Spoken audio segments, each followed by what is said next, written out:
Baik, Assalamualaikum warahmatullahi wabarakatuh. Selamat malam. Selamat bertemu kembali di modul kedua pertemuan kita tentang sistem informasi manajemen. Kali ini kita akan membahas tentang sistem informasi manajemen untuk keunggulan bersaing. Ya. Seperti yang sudah kita sampaikan di pertemuan kemarin bahwa penting bagi perusahaan untuk dapat membaca informasi, sehingga peran para manajer yang memahami, mengerti, dan mampu mengimplementasikan bagaimana menganalisa data itu tentu saja menjadi salah satu faktor keberhasilan perusahaan. Namun, sebaliknya, apabila tidak bisa membaca data, kemudian salah dalam menafsirkan informasi yang ada, maka kemungkinan besar perusahaan atau organisasi akan mengalami kegagalan ataupun kebangkrutan.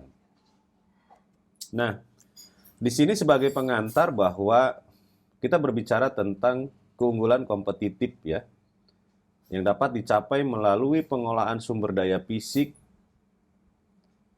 Akan tetapi sumber daya virtual juga ternyata memiliki peran yang sangat besar.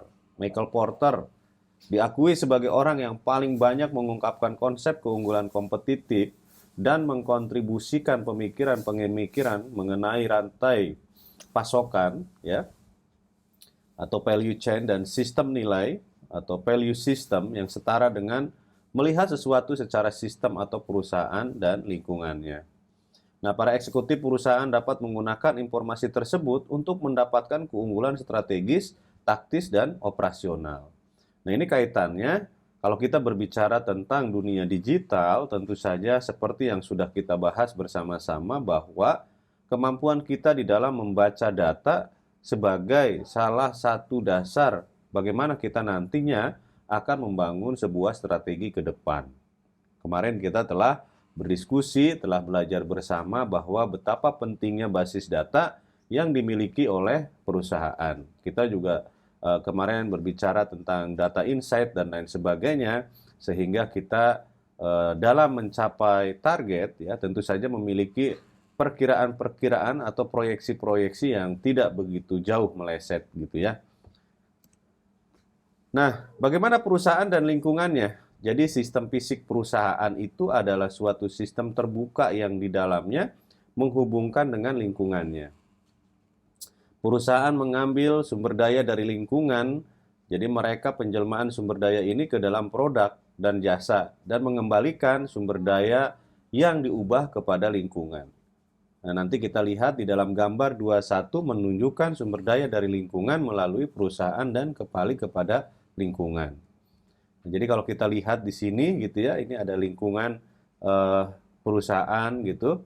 Kemudian nanti bagaimana ya kalau kita lihat arus sumber daya fisik nih di sebelah kiri kayak begitu, ini adalah manusia, material, mesin, dan uang.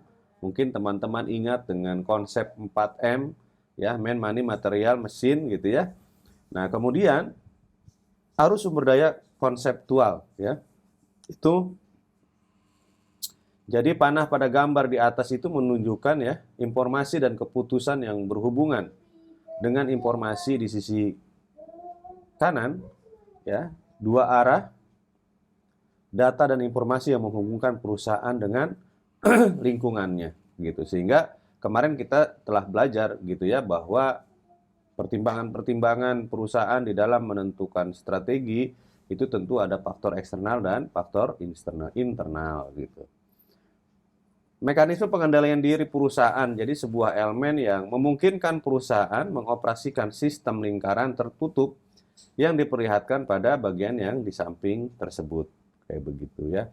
Jadi ini adalah flow ya, gambaran daripada bagaimana harus proses daripada secara umum sistem atau model sistem yang ada di dalam lingkungan organisasi atau perusahaan. Baik, kita berikutnya ya, bahwa di sini kalau kita berbicara tentang elemen lingkungan yang berada di luar sistem perusahaan dan memiliki pengaruh gitu ya, yang langsung maupun tidak langsung terhadap perusahaan, ini paling tidak ada 8. Jadi yang pertama adalah government, yaitu pemerintahan gitu ya. Yang kedua adalah kondisi global gitu. Kemarin kita telah belajar kan. Kemudian berikutnya adalah customer, pelanggan. Yang berikutnya yaitu adalah kompetitor, para pesaing perusahaan kita gitu ya. Stakeholders dan owner adalah para pemangku kepentingan dan para pemilik perusahaan. Ya, kemudian ada labor union, ya, ada supplier, vendor gitu ya, ada finance community ya, atau yang disebut dengan komunitas keuangan seperti perbankan dan lain sebagainya. Nah, itu adalah elemen-elemen lingkungan yang berada di luar perusahaan. Jadi memiliki ya pengaruhnya baik langsung maupun tidak langsung terhadap kondisi sebuah organisasi kayak gitu. Lalu bagaimana arus sumber daya lingkungan? Jadi kalau kita perhatikan di sini ada beberapa arus ya. Jadi perusahaan terhubung dengan elemen lingkungannya melalui arus sumber daya. Jadi diantaranya adalah sumber daya ataupun arus informasi dari pelanggan. Jadi ada nih nanti informasi-informasi yang masuk gitu ya dari para customer. Nah, biasanya kalau di perusahaan itu ada yang disebut dengan intel marketing ya, intelligent marketing. Ada analisis kompetitor dan lain sebagainya. Di mana itu nanti menghimpun informasi-informasi untuk dilakukan analisa. Kemudian ada juga arus material ke pelanggan ya. Ada arus uang ke pemilik saham. Kemudian ada arus mesin dari penyedia. Dan ada arus manusia dari penyedia, serta komunitas global, pers, dan tenaga kerja. Ya, jadi ini adalah beberapa arus ya, sumber daya lingkungan yang tentu saja saling keterkaitan ya, atau memberikan pengaruh yang langsung maupun tidak langsung. Lalu sebetulnya keuntungan kompetitif itu apa sih gitu ya? Jadi pada informasi sistem, keuntungan kompetitif yaitu mengacu kepada penggunaan informasi untuk mempengaruhi pasar. Nah, buruh berargumentasi bahwa perusahaan menerima keuntungan kompetitif dengan melakukan salah satu kegiatan di bawah ini. Yang pertama adalah produksi dan pelayanan dengan harga murah. Nah, ini salah satunya ya. Kemudian produksi dengan pelayanan berkualitas tinggi. Dan yang ketiga adalah mempertemukan kebutuhan khusus dari segmentasi tertentu. Ini kalau teman-teman nanti belajar manajemen operasi ini akan ketemu gitu ya.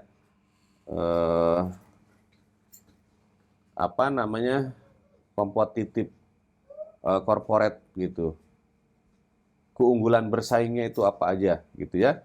Itu biasanya yang paling umum itu adalah kalau bicara keunggulan itu biasanya harga, kualitas ya, dan kecepatan mereka di dalam menangani dan melayani gitu. Nah, titik penting ini adalah menunjang perusahaan untuk menggunakan sumber daya fisik dan konseptual untuk mempertemukan strategi yang objektif bagi perusahaan.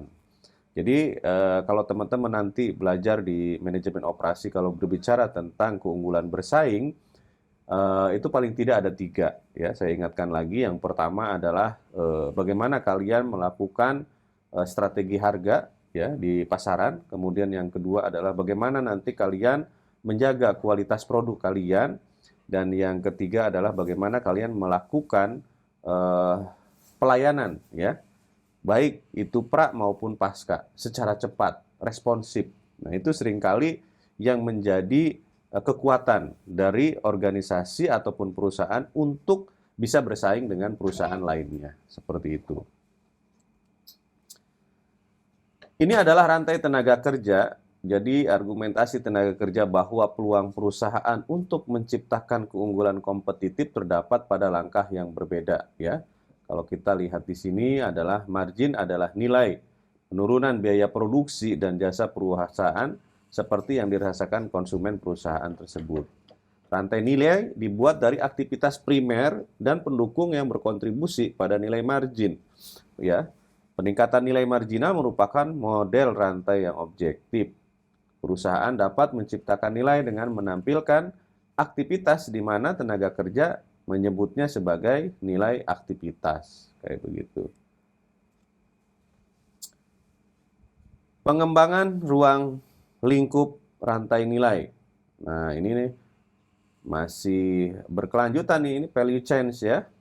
Ini rantai pasokan dan lain sebagainya, nanti teman-teman akan belajar.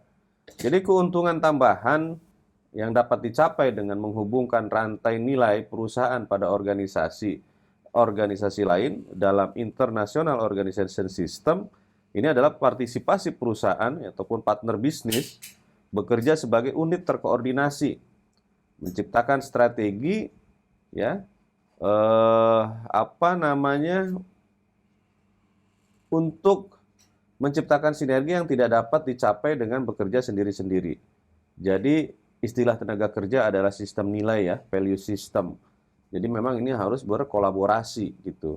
Kalau kita lihat sebelah kiri ada support activity gitu ya. Ini adalah pendukung aktivitas, ada infrastruktur, kemudian human resources management atau yang disebut SDM, kemudian adalah pengembangan teknologi yang disebut dengan teknologi development, dan ada procurement ya, pengadaan barang dan jasa. Nah, lalu di bawahnya itu adalah primary activity atau yang disebut dengan kegiatan utama gitu ya. Ada logistik, ada operation, ada outbound logistik, marketing and sales gitu ya. Kemudian adalah services atau yang disebut dengan pelayanan. Yang kemudian pada akhirnya nanti diharapkan bisa mendapatkan keuntungan gitu ya dari rantai nilai ini gitu. Nah, ini nanti teman-teman tentu harus belajar nanti ya keterkaitannya dengan keilmuan lain, dengan manajemen operasi, dengan manajemen keuangan ya, dengan manajemen pemasaran. Nah, ini ada korelasinya nanti ke sana kayak begitu.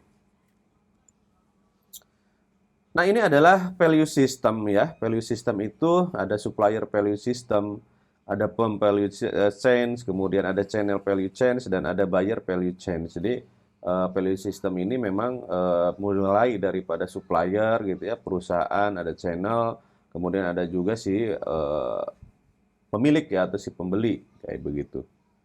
Ini adalah gambaran daripada value system. Lalu apa saja sih sebetulnya kalau kita berbicara keunggulan kompetitif gitu ya? Di sini yang pertama keunggulan strategis ya, perencanaan digunakan untuk mencapai keuntungan. Kayak begitu. Sementara keunggulan taktis itu merupakan metode untuk menyempurnakan strategi dengan cara yang lebih baik dibandingkan dengan pesaing. Keunggulan operasional adalah transaksi dan proses harian yang memberikan keuntungan. Jadi sistem informasi itu dipertajam dengan memiliki kesempatan terbaik dari ketiganya untuk meningkatkan tampilan perusahaan secara mendasar. Ya, jadi ini adalah dimensi keunggulan kompetitif ya, yang menurut modul yang kita pelajari ini. Jadi yang pertama, kemarin juga sempat saya sampaikan bahwa ada tahapan bagaimana kita menentukan strategis, kemudian di breakdown menjadi taktis gitu ya, serta operasional dari sisi internal perusahaannya kayak begitu. Nah, di sini sudah dijelaskan keunggulan strategis adalah perencanaan untuk ya mencapai sebuah keuntungan kayak gitu. Nah, taktis ini dia dijabarkan lagi gitu ya, disempurnakan lagi dengan cara tindakan-tindakan, program-program pelaksanaan biasanya di dalam kurun waktu jangka pendek gitu.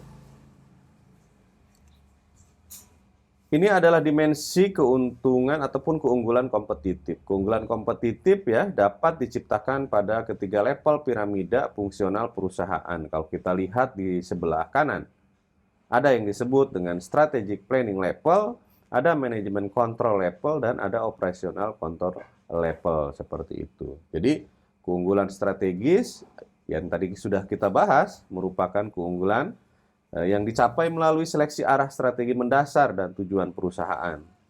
Sementara keunggulan taktis itu metode untuk menyempurnakan strategi dalam cara yang lebih baik dari pesaing, dan keunggulan operasional adalah transaksi dan proses harian yang memberikan keuntungan bagi organisasi. Nah, dari masing-masing level tadi kalau kita mulai lihat dari bawah ya, operasional, kemudian manajemen, strategik. Nah, ini nanti di breakdown ada beberapa divisi nih, gitu ya. Kalau kita lihat di sini ada finance, ada human resources, SDM ya. ada information service, ada manufacturing, ada marketing. Jadi semua ini harus berkolaborasi. Yang kemarin kalau kita cerita bahwa perusahaan itu memiliki visi dan misi, maka semuanya itu harus bisa mencapai ke titik itu gitu ya, ke titik tujuan perusahaan seperti itu. Lalu seperti apa sebetulnya tantangan persaingan global? Kemarin juga kita telah membahas tentang kondisi ekonomi global ya, impact daripada perang Rusia Ukraina gitu ya, Cina Taiwan, Jepang Rusia dan lain sebagainya. Bahkan kita kemarin sempat mencoba gitu ya, menyimpulkan informasi-informasi yang beredar di media, bahkan Kementerian Keuangan ya Bu Sri Mulyani sempat mengatakan gitu bahwa di tahun 2023 ini kita akan mengalami kesulitan. Jadi dari itu hati-hati ya. Ini akibat daripada apa ya, kondisi global gitu yang tidak menentu.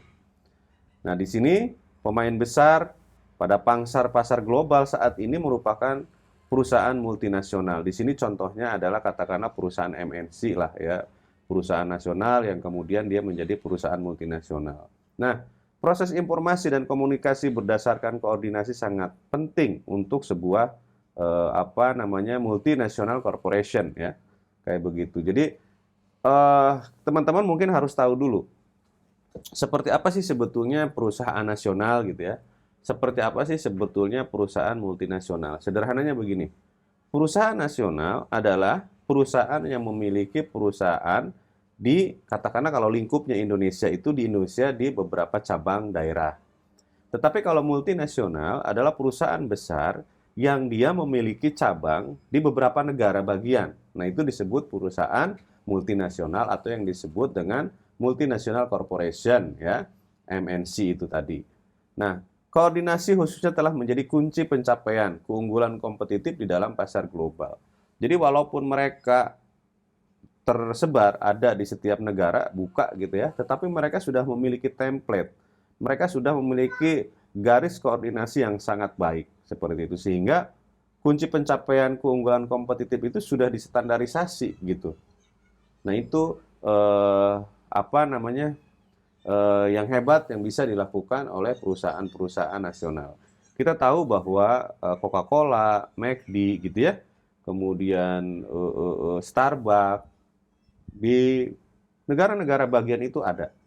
Tetapi kalau kita lihat, kita rasakan, kita coba, nyaris semuanya tidak ada perbedaan.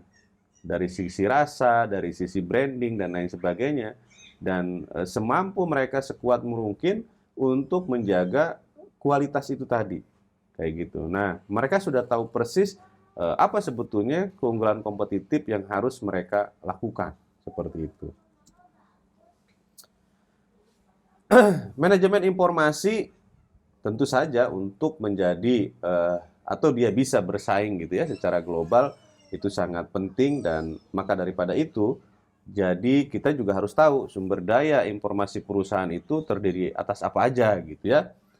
Kemarin kita sudah cerita bahwa terdiri dari hardware, software ya, spesialisasi informasi, user, pengguna, fasilitas, basis data, informasi. Ingat, ini kita telah bahas di pertemuan pertama. Jadi teman-teman jangan sampai lupa. Nah, pencapaian keunggulan kompetitif melalui penggunaan informasi menuntun manajemen yang efektif ya. Pada daya ini dikenal sebagai manajemen informasi ya, seperti itu. Ini saya hanya merefresh dari yang kemarin kita pelajari. Kemudian dimensi informasi itu apa saja sih gitu ya. Yang pertama adalah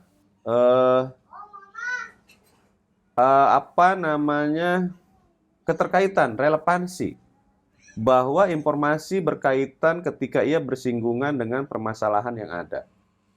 Kemudian yang kedua, keakuratan. Informasi memiliki nilai ketika ia memiliki keakuratan. Berikutnya adalah lengkap. Jadi informasi itu harus tersedia menghadirkan gambaran yang lengkap, masalah atau solusi. Jadi nggak separoh-separoh. Nggak seperti berita-berita sosmed saat ini yang dipenggal-penggal, yang dipotong-potong, sehingga pada akhirnya menjadi berita hoax gitu. Dan tepat waktu, jadi informasi harus tersedia untuk pemecah masalah. sebelum situasi krisis berkembang atau kehilangan peluang. Jadi makanya kenapa para pewarta itu selalu ngejar yang disebut dengan deadline. Supaya apa? Supaya nggak basi katanya gitu. Nah itu salah satu contohnya. Perubahan alamiah manajemen informasi, ya, jadi tugas manajemen informasi menghadapi permasalahan baru seperti teknologi yang baru ini gitu ya, dapat membuat proses sistem transaksi gaya lama tidak terpakai lagi. Kita sudah merasakan saat ini gaya belanja kita sudah mulai berubah. Yang tadinya kita ke mall bawa duit banyak gitu ya, sekarang dengan diam di rumah, bahkan sambil tiduran, sambil masak, sudah bisa melakukan belanja. Tiba-tiba nanti dikirim dan lain sebagainya. Tidak usah capek, tidak usah mikirin transportasi yang segala macam. Kemudian legacy sistem merupakan salah satu masalah. Contohnya, mengubah informasi berjalan pada hardware, ya, hardware baru, penggunaan data multimedia, bahwa manajemen citra saat ini sebagai tugas kedua yang penting untuk mengajar informasi. Mungkin saat ini teknologi hiburan sosial media yang kita rasakan itu banyak sekali yang bermain citra gambar ya. Contoh Instagram, Facebook gitu, Twitter, YouTube. Itu semuanya itu menyajikan citra kayak begitu ya. Kenapa begitu? Karena dengan visualisasi ini akan lebih dimengerti, gitu, akan lebih mudah dimengerti. Jadi pengetahuan manajemen adalah tugas ketiga permintaan terhadap sistem manajemen basis data yang mudah digunakan dan paket software guna analisis data. Jadi tadi ya, kalau kemarin tuh kita sudah berbicara bahwa basis data itu untuk menghimpun informasi yang kemudian nanti menyajikannya menggunakan software. Kemudian kita memvisualisasikannya menggunakan citra, gitu ya. Ada grafik, statistik, dan lain sebagainya. Jadi begitu. Nah, itu saja teman-teman untuk pertemuan kedua ini dalam materi pembelajaran kita. Nanti jangan lupa silahkan absen di kolom komentar. Sebutkan NIM, nama kalian, dan kelas kalian di kolom komentar ya. Pastikan bagi yang belum subscribe untuk segera subscribe karena video pembelajaran semacam ini akan teman-teman gunakan sampai dengan akhir pembelajaran kita di ujian akhir semester. Oke, itu dulu. Tetap jaga kesehatan kalian. Saya ucapkan terima kasih. Assalamualaikum warahmatullahi wabarakatuh.